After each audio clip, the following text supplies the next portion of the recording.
ಏನ್ ನಡೀತಾ ಇದೆ ಇವತ್ತು? ಮತ್ತೆ ಇನ್ನೊಂದು ಮೇಡಮ್, ಇವತ್ತು ಇಲ್ಲಿ ಇಷ್ಟಕ್ಕೆಲ್ಲ ಕಾರಣ ಇವರ ಒಂದು ಗೂಂಡಾ ರಾಜಕಾರಣ, ಕರ್ನಾಟಕದಲ್ಲಿ ನಡೀತಾ ಇರತಕ್ಕಂಥ ಗೂಂಡಾ ರಾಜಕಾರಣ.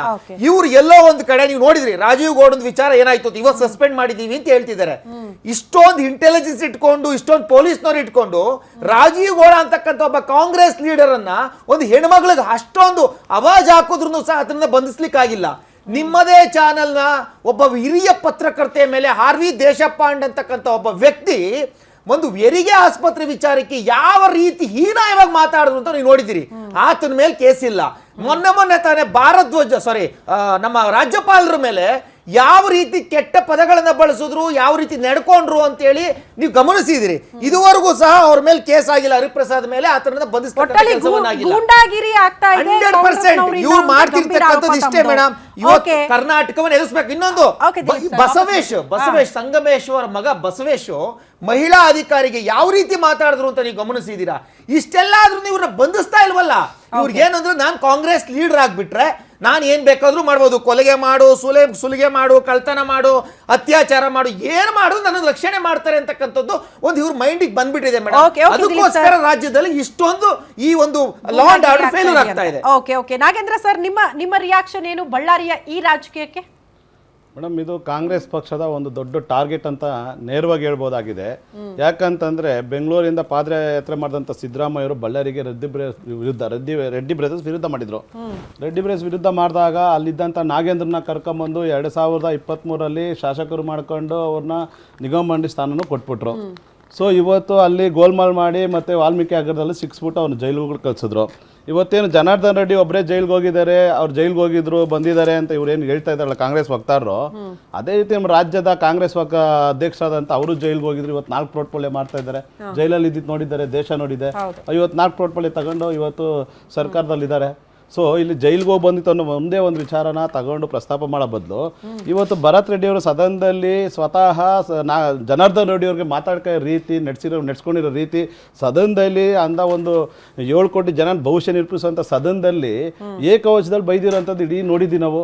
ಅದೇ ರೀತಿ ಬಳ್ಳಾರಿಯಲ್ಲಿ ನಿಂತ್ಕೊಂಡು ಹೇಳ್ತಾರೆ ಅವರು 5 ನಿಮಿಷ ಬಳ್ಳಾರಿಗೆ ಬಂದಿದ್ದ ಸಮಸ್ಯೆ ಆಗ್ತಾ ಇದೆ, ಆತಂಕ ಶುರುವಾಗಿದೆ. ಈಗ ಅವ್ರ ಊರು ಈಗ ಅವ್ರ ಊರದು ವಾಸುವ ಸ್ಥಳ ಅದು. ಹಾಗಾಗಿ ಭರತ್ ರೆಡ್ಡಿ ಸ್ಟೇಟ್ಮೆಂಟ್ ಕೊಟ್ಟಿದ್ದಾರೆ, ಸುಟ್ಟಾಕ್ಬಿಡ್ತೀನಿ, ಭಸ್ಮ ಮಾಡಾಕ್ಬಿಡ್ತಾ ಇದ್ದೀನಿ, 5 ನಿಮಿಷ ತಾಳ್ಮೆ ಕಳ್ಕೊಂಡ್ರೆ ಮನೇನೆ ಭಸ್ಮ ಮಾಡಾಕ್ತೀನಿ ಅಂತ ಇದ್ರು. ಅವ್ರು ಹೇಳ್ದಂತೆ ನಡ್ಕೊಂಡಿದ್ದಾರೆ. ಇವತ್ತು ಕಣ್ಣು ಸಾಕ್ಷಿ ಹೇಳ್ದಂತೆ ನುಡಿದಂತೆ ನಡೆದವ್ರು ಯಾರು ಭರತ್ ರೆಡ್ಡಿ ಅಂತ ನಾವು ನೇರವಾಗಿ ಹೇಳ್ಬೋದಾಗಿದೆ. ಇವ್ರು ಬೆಂಕಿ ತಗೊಂಡ್ ಮನೆ ಬೆಂಕಿ ಹಾಕಿ ಸುಡ್ತಾ ಇದ್ರೆ ಕೂಡ ಗನ್ ತಗೊಂಡ್ ಹೋಗ್ಬಾರ್ದು, ಅವ್ರನ್ನ ಕೇಳಕ್ ಹೋಗ್ಬಾರ್ದು, ಸುಡಿ ಅನ್ಬೋದಾಯ್ತು. ಇದೇ ಪರಿಸ್ಥಿತಿ ಏನಾದ್ರು ಭರತ್ ರೆಡ್ಡಿ ಅವ್ರ ಮನೆ ಸುಟ್ಟಿದೆ, ಸರ್ಕಾರ ಮೌನ ಕೂರ್ತಾ ಇತ್ತಾ? ಕಾರ್ಯಕರ್ತರು ಮೌನ ಕೂರ್ತಾ ಇದ್ರಾ? ಸಿಎಂ ಸುಮ್ಮನೆ ಕೂರ್ತಾ ಇದ್ರಾ? ಗೃಹ ಮಂತ್ರಿಗಳು ಸುಮ್ಮನೆ ಕೂರ್ತಾ ಇದ್ರಾ? ಯಾಕೆ ಒಂದು ಸ್ಟೇಟ್ಮೆಂಟ್ ಕೊಡಕ್ಕಾಗ್ತಾ ಇಲ್ಲ? ಅಂದ್ರೆ ಇವರೇ ಅಲ್ಲಿ ಅವಕಾಶ ಮಾಡ್ಕೊಟ್ಟಿದ್ದಾರಾ? ಅವಕಾಶ ಸೃಷ್ಟಿ ಮಾಡಿದಾರಾ? ಇವತ್ತು ಬಳ್ಳಾರಿ ಅನ್ನೋದು ಏನಾಗ್ತಾ ಇದೆ, ಇವತ್ತು ಅಲ್ಲಿ ಜನಗಳಿಗೆ ಮೂಲ ಸೌಕರ್ಯದ ಬಗ್ಗೆ ಮಾತಾಡ್ತಾ ಇಲ್ಲ ಭರತ್ ರೆಡ್ಡಿ. ಇದುವರೆಗೂ ಒಂದು ರಸ್ತೆಗಳು ಮಾಡಿಲ್ಲ, ಇಲ್ಲಿವರೆಗೂ ಅಲ್ಲಿ ಒಂದು ಸರ್ಕಾರಿ ಶಾಲೆಗಳು ಮಾಡಿಲ್ಲ, ಇಲ್ಲಿವರೆಗೂ ಶೌಚಾಲಯಗಳು ಮಾಡಿಲ್ಲ, ಬೀದಿ ದೀಪಗಳು ಹಾಕಿಲ್ಲ.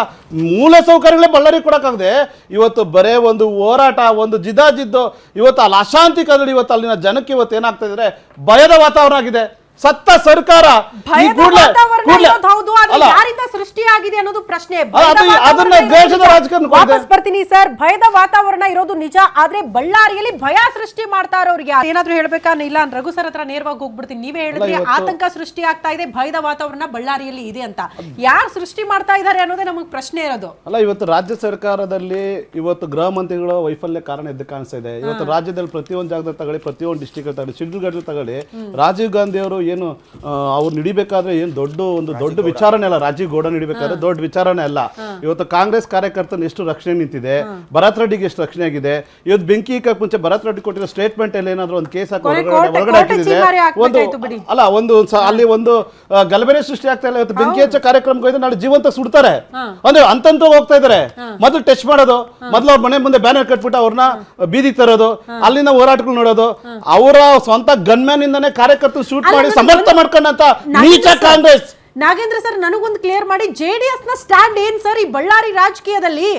ಪಾದಯಾತ್ರೆ ಮಾಡ್ತೀವಿ ಅಂತ ಆದಾಗ್ಲೂ ನೋಡಿ, ಕೂಡ ಜೊತೆಯಾಗಿರ್ತೀವ ಅನ್ನುವಂತ ನೋಡಿ ಭರವಸೆ ನೋಡಿ ಇಲ್ಲ. ಈ ವಿಚಾರದಲ್ಲಿ ಹೋರಾಟ ಮಾಡ್ತೀವಿ ಅಂದಾಗ್ಲೂ ಇಲ್ಲಿನ ಕೂಡ ವಿಚಾರವಾಗಿ JDS ನ ನಡೆ ಗೊತ್ತಾಗ್ತಿಲ್ಲ. ಬಳ್ಳಾರಿ ಜನರ ನೆಮ್ಮದಿ ಮುಖ್ಯ ಜೆಡಿಎಸ್ಗೆ. ಹಾ. ಜನರ ಅಲ್ಲಿ ಬಳ್ಳಾರಿಯ ಜನ ಇದಾರಲ್ಲ ಅವರ ನೆಮ್ಮದಿ ಮುಖ್ಯ. ಇಲ್ಲಿ ನೆಮ್ಮದಿಗೋಸ್ಕರ ಇವರ ವೈಯಕ್ತಿಕವಾದ ಹೋರಾಟದಲ್ಲಿ ಭಾಗಿಯಾಗಿಲ್ಲ, ಆದ್ರೆ ಮೈತ್ರಿ ಆಗಿದ್ದಾರೆ, ಅವ್ರ ಜೊತೆ ನಿಂತ್ಕೊಂಡಿಲ್ಲ ಅಲ್ಲ, ಇದನ್ನ ಹೋರಾಟದಲ್ಲಿ. ನೋಡಿ ಮೈತ್ರಿ ಅನ್ನೋ ಪ್ರಶ್ನೆ ಇರ್ಲಿ, ಆದ್ರೆ ಜನರ ಮುಖ್ಯ, ರಾಜ್ಯದ ಜನರ ಮುಖ್ಯ, ನೆಮ್ಮದಿ ಮುಖ್ಯ ಇಲ್ಲಿ.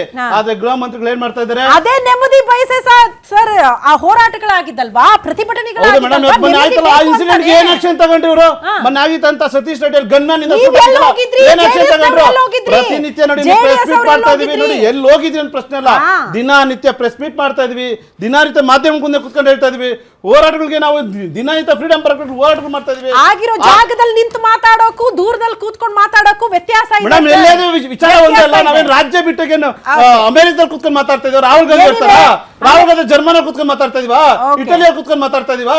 ಈ ದೇಶದ ಬಗ್ಗೆ ಇದೇ ರಾಜ್ಯದಲ್ಲಿ ಇದೇ ದೇಶದಲ್ಲೇ ಕುತ್ಕೊಂಡು ಮಾತಾಡ್ತಾ ಇದ್ದೀವಿ. ಇವತ್ತು ಗೂಂಡಾ ರಾಜ್ಯ ಯಾಕೆ ಕೈ ಗನ್ನಡಿ ತರ ಆಗೋಗಿದೆ? ಇವತ್ತು ಸದನದಲ್ಲಿ ಗೂಂಡಾ ರಾಜಕೀಯ ಮಾಡ್ತಾ ಇದ್ರೆ, ಒಂದು ಸದನ ಆದ್ರೂ ಪೀಸ್ಫುಲ್ ಆಗಿ ನಡೆದು ರಾಜ್ಯದ 7 ಕೋಟಿ ಜನಕ್ಕೆ ಆಗ್ಬೇಕಾದಂತ ಅಭಿವೃದ್ಧಿನ ಯಾವ್ದು ಮಾಡಿಲ್ಲ. ನೀವು ಬೆಳಗಾವಿ ಸದನ ತಗೊಳ್ಳಿ, ಲಾಸ್ಟ್ ಟೈಮ್ ಸದನದಲ್ಲಿ ಸಿಟಿ ನಡೆಸ್ಕೊಂತ ಒಂದು ರೀತಿ ನೀತಿಗಳು, ಅವ್ರು ನಡೆಸ್ಕೊಂತ ಒಂದು ರೀತಿಗಳು. ಅದೇ ರೀತಿ ಇವತ್ತು ಬೆಂಗಳೂರಲ್ಲಿ ನಿನ್ನೆ ಆದಂತ ಸದನದಲ್ಲಿ ಏನು ಇವತ್ತು BK ಹರಿಪ್ರಸಾದ್ ಅವ್ರು ನಡೆಸ್ಕೊಂತ ರೀತಿಗಳು. ಆಮೇಲೆ ಇವತ್ತು ಗೂಂಡಾ ರಾಜ್ಯಕ್ಕೆ ಎದ್ದು ಕಾಣಿಸ್ತಾ ಇದೆ, ಬ್ಯಾಂಕ್ ದರೋಡೆಗಳು ಆಗ್ತಾ ಇದಾವೆ, ಹಾಲು ಹಗರಣಗಳೇ ಆತ್ಮಹತ್ಯೆಗಳು ಆಗ್ತಾ ಇದಾವೆ, ಅಧಿಕಾರಿಗಳ ದಂಧೆ ಆಗ್ತಾ ಇದಾವೆ, ವರ್ಗಾವಣೆ ಆಗ್ತಾ ಇದಾವೆ, ಮಾಫಿಯಾದಲ್ಲಿ ಅಧಿಕಾರಿಗಳೇ ಬಳಕೆ ಮಾಡ್ಕೊಂತ ಇದ್ದಾರೆ. ಇವತ್ತು ರಾಜೀವ್ ಗೌಡನ ಬಂಧಕ್ಕಾಗದ ಅಸಹಾಯಕ ಸರ್ಕಾರ, ಕಾಂಗ್ರೆಸ್ ಸರ್ಕಾರ ವಿಫಲ ಆಗಿದೆ. ಗೃಹ ಮಂತ್ರಿಗಳು ಇಂಟೆಲಿಜೆನ್ಸ್ ರಿಪೋರ್ಟ್ ಇವತ್ತು ವಿಫಲ ಆಗಿದೆ. ಇವತ್ತು ಏನ್ ನೆಪ ಕೊಡ್ತಾರೆ ಅಂದ್ರೆ ರಾಜೀವ್ ಗೌಡ ಹಿಡಿಯಕ್ಕೆ ಆಗ್ಲಿ ಅಂತಂದ್ರೆ ಈ ಸರ್ಕಾರದ ಅಸಹಾಯಕತೆ ಅಲ್ವಾ? ಸರ್ಕಾರ ಸರಿಯಾದ ಸಮಯಕ್ಕೆ ಸರಿಯಾದ ಒಂದು ಸೂಕ್ತವಾದ ಒಂದು ಕಾನೂನು ತಗೊಂಡಾಗ ಇಂಥ ಪ್ರಕ್ರಿಯೆಗಳು ನಡೆಯಲ್ಲ. ಇವತ್ತು ಜನ ನೆಮ್ಮದಿಯಾಗಿ ಇರಕ್ ಆಗ್ತಾ ಇಲ್ಲ, ಗೂಂಡಾ ರಾಜ್ಯ ಮಾಡಿ ಇಟ್ಬಿಟ್ಟಿದ್ದಾರೆ. ಇವಾಗ ಬಿಹಾರ್ಗೂ ನಮಗೂ ಏನು ವ್ಯತ್ಯಾಸ ಇದೆ? ದಂಗಲ್ ರಾಜ್ಯ ತರ ಮಾಡಿಟ್ಟಿದ್ದಾರೆ. ಇವತ್ತು ಏನು ಜನ ಆಚೆ ಓಡಾಡಕ್ ಆಗ್ತಾ ಇಲ್ಲ, ನಿರ್ಭೀತಿಯಾಗಿಲ್ಲ. ಇವತ್ತು ಪ್ರತಿ ಒಂದು ಕೂಡ ರಾಜ್ಯದ ವೈಫಲ್ಯ ಇದು. ಸಿಎಂ ಅರಸು ಸಾಧನೆಯಲ್ಲಿ ನಿಂತಿದ್ದಾರೆ, DK ಶಿವಕುಮಾರ್ ಅವರು ಕುರ್ಚಿ ಸಾಧನೆಯಲ್ಲಿ ನಿಂತಿದ್ದಾರೆ, ಸತೀಶ್ ಜಾರಕಿಹೊಳಿ ಅವರು KPCC ಅಧ್ಯಕ್ಷ ಸ್ಥಾನಕ್ಕೆ ನಿಂತಿದ್ದಾರೆ, ಪರಮೇಶ್ವರ್ ಅವರು ನನ್ನ ಮುಖ್ಯಮಂತ್ರಿ ಯಾವ ಮಾಡ್ತೀನಿ ಅಂತ ಕೇಳ್ತಾ ಇದ್ದಾರೆ, ರಾಹುಲ್ ಗಾಂಧಿ ಅವರು ಪ್ರೈಮ್ ಮಿನಿಸ್ಟರ್ ಆಗ್ಬೇಕಂತ ನಿಂತಿದ್ದಾರೆ. ಇವರೇ ಅಕ್ರಮ ಅಂತ ಬಡಾವಣೆ ಅಂತ ಹೇಳಿದಂತ ರಾಜ್ಯದ ಮುಖ್ಯಮಂತ್ರಿ ಅಕ್ರಮ ಬಡಾವಣೆ ಮುಂದೆ ಹೋಗಿ ಮನೆ ಕಟ್ಸೋಕೆ ಮುಂದೆ ನಿಂತ್ಕೊಳ್ತಾರೆ. ಇವೆಲ್ಲ ನೋಡ್ತಾ ಇದ್ರೆ ರಾಜ್ಯದಲ್ಲಿ ಅಶಾಂತಿ ಆಗಿದೆ, ನೆಮ್ಮದಿ ಇಲ್ಲ. ಪಕ್ಷದ ಆಂತರಿಕ ವಿಚಾರಗಳನ್ನ ಬಿಟ್ಟು ಮಾತಾಡೋಣ ಬಳ್ಳಾರಿ ರಾಜಕೀಯ. ಯಾಕಂದ್ರೆ 3 ಪಕ್ಷದಲ್ಲೂ ಕೂಡ ಆಂತರಿಕ ಸಮಸ್ಯೆಗಳು ಇದೆ ಅಂತ.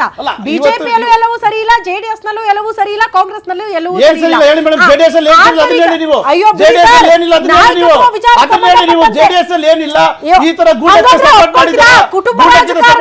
ಕುಟುಂಬ ರಾಜಕಾರಣ ಆಗ್ತಾ ಇದೆ ಅಂತ ನಿಮ್ಮವರೇ ಒಪ್ಕೊಳ್ಳಲ್ಲ. ಕುಟುಂಬ ರಾಜಕಾರಣ ಯಾವ ಪಕ್ಷದಲ್ಲಿ ಇಲ್ಲ? ನಿಮ್ಮ ರಾಷ್ಟ್ರೀಯ ಪಕ್ಷದಲ್ಲಿ ನೀವು ಕಾಂಗ್ರೆಸ್ ಪಕ್ಷದ ರಾಷ್ಟ್ರೀಯ ಪಕ್ಷದಲ್ಲಿ ಮಾತಾಡ್ತಾ ಇದ್ದೀರಾ? ನಿಮ್ಮ ರಾಷ್ಟ್ರೀಯ ಪಕ್ಷದಲ್ಲಿ ಕುಟುಂಬ ರಾಜಕಾರಣ ಇಲ್ಲ. ರಾಹುಲ್ ಗಾಂಧಿ ಅವರು, ಪ್ರಿಯಾಂಕಾ ಗಾಂಧಿ ಅವರು, ಸೋನಿಯಾ ಗಾಂಧಿ ಅವರು, ವಾಡ್ರಾ ಗಾಂಧಿ ಅವರು, ನಾನು ಅದನ್ನೇ ಹೇಳ್ತಾ ಇದ್ದೀನಿ ಸರ್.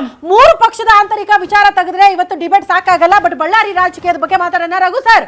ಅಶಾಂತಿ ಸೃಷ್ಟಿಯಾಗಿದೆ, ಶಾಂತಿ ಭಂಗ ಆಗ್ತಾ ಇದೆ ಇಡೀ ರಾಜ್ಯದಲ್ಲಿ. ಬಳ್ಳಾರಿ ಮಾತ್ರ ಅಲ್ಲ, ಇಡೀ ರಾಜ್ಯದಲ್ಲಿ ಗೂಂಡಾಗಿರಿ ಪ್ರದರ್ಶನ ಆಗ್ತಾ ಇದೆ ಅಂದ್ರೆ ಆಡಳಿತ ವೈಫಲ್ಯ ಅಂತ ನೇರವಾಗಿ ಆರೋಪ ಮಾಡ್ತಿದ್ದಾರೆ. ನಡು ರಸ್ತೆಯಲ್ಲಿ ನಿಂತ್ಕೊಂಡು ಬೆಂಕಿ ಹಚ್ಚಿಬಿಡ್ತೀವಿ ಅಂತ ವಾರ್ನಿಂಗ್ ಕೊಟ್ಟರು, ಅದನ್ನ ಸಾಧಿಸಿ ತೋರಿಸಿದ್ದಾರೆ ಅನ್ನುವಂತ ಆರೋಪ ಇದೆ. ಏನ್ ಹೇಳ್ತೀರಿ?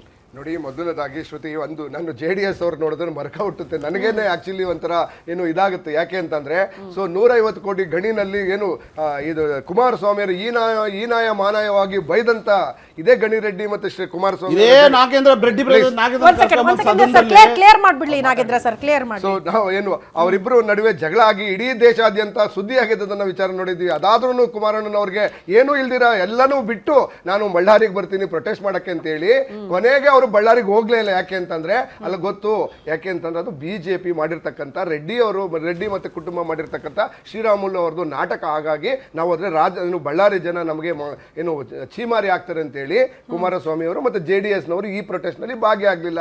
ಆಮೇಲೆ ಎರಡನೇದು ಇನ್ನೊಂದು ಭಾಗ ನಮ್ಮ JDS ವಕ್ತಾರರು ಒಪ್ಕೊಂಡ್ರು. ಏನು ಅಂತ ಹೇಳಿ, ಬಳ್ಳಾರಿ ಜನರ ರಕ್ಷಣೆ ಮುಖ್ಯ, ಬಳ್ಳಾರಿ ಜನ ಶಾಂತಿ ಕಾಪಾಡೋದು ಮುಖ್ಯ. ನಾವು ಅಲ್ಲಿ ಹೋಗಿ ಯಾಕೆ ಹೋಗ್ಲಿಲ್ಲ ಅಂದ್ರೆ ಅಲ್ಲಿ ಬಳ್ಳಾರಿಯಲ್ಲಿ ಶಾಂತಿ ಕಾಪಾಡಬೇಕು. ನಾವು ಹೋಗಿದ್ದಿದ್ರೆ BJP JDS ಏನು ಇತ್ತಲ್ಲ ಜಗಳಗಳಿತ್ತಲ್ಲ, ಸ್ಟೇಟ್ಮೆಂಟ್ ಏನ್ ಆಕ್ಷನ್ ತಗೊಂತ ಸರ್ಕಾರ ಮುಖ್ಯ ಅಲ್ವಾ? ಇವತ್ತು ಈ ಒಂದು ಕಾರಣ ನಾಗೇಂದ್ರ ಸರ್ ರಿಯಾಕ್ಷನ್ ತಗೋತೀನಿ ನಿಮ್ದು. ಹಾಗಾಗಿ ಅವ್ರು ಹೋದ್ರೆ ಬಳ್ಳಾರಿ ಜನರು ಏನು ಕುಮಾರಸ್ವಾಮಿ ಮತ್ತೆ JDSಗೆ ಚೀಮಾರಿ ಆಗ್ತಾರೆ ಅಂತ ಹೇಳಿ ಅವ್ರಿಗೆ ಎದುರ್ಕೊಂಡು ಅಲ್ಲಿ ಹೋಗ್ಲಿಲ್ಲ. ಯಾಕೆಂದ್ರೆ ಇವ್ರದ್ದು ಮೊದಲೇ ಗೊತ್ತಿದ್ದು JDS ಅವ್ರಿಗೆ ಅದು BJPಯ ತಪ್ಪು ಅಂತ ಹೇಳಿ. ಹಾಗಾಗಿ ಅದನ್ನ ಅರ್ಥ ಮಾಡ್ಕೊಂಡು ಅವರು ಅಲ್ಲಿ ಹೋಗಿಲ್ಲ. ಮೊದಲನೇ ವಿಚಾರ ವಿಚಾರ. ಎರಡನೇ ವಿಚಾರ ಮಾತಾಡೋಣ. ಈಗ ರಾಜೀವ್ ಗೌಡ್ರು ಕಾಂಗ್ರೆಸ್ ಸರ್ಕಾರ ಮಾತ್ರ ಈ ದಿಟ್ಟ ನಿಲುವನ್ನು ತೆಗೆದುಕೊಳ್ಳಕ್ಕೆ ಸಾಧ್ಯ ಆಗಿದೆ. ಕಾಂಗ್ರೆಸ್ ಸರ್ಕಾರ, ಕಾಂಗ್ರೆಸ್ ಪಕ್ಷ, ಅವರು ಯಾರೇ ಆದ್ರೂ ಕೂಡ ಕಾನೂನಿಗೆ ಯಾರು ದೊಡ್ಡವರಲ್ಲ. ಎಷ್ಟು ದಿನಗಳಲ್ಲಿ ರಾಜೇಗೌಡ ಅವರ ಬಂಧನ ಆಯ್ತು ಸರ್? ಏನ್ ಕ್ರಮ?